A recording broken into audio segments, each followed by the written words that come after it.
I finally get to go downhill a little bit. Oh, look at that. There's a cabin. Oh, how do I get down there? I've never been so glad to see shelter. It's just in the nick of time.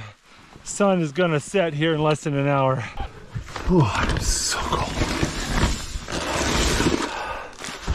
Oh, I am so cold. So cold, I had to use my teeth to undo the buckles on my backpack.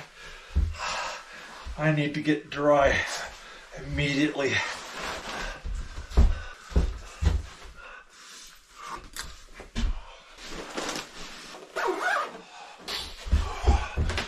This is a mountaineering cabin. It's a shelter from the storms for people exploring the mountains here in Alaska. It was built by volunteers from the Mountaineering Club of Alaska.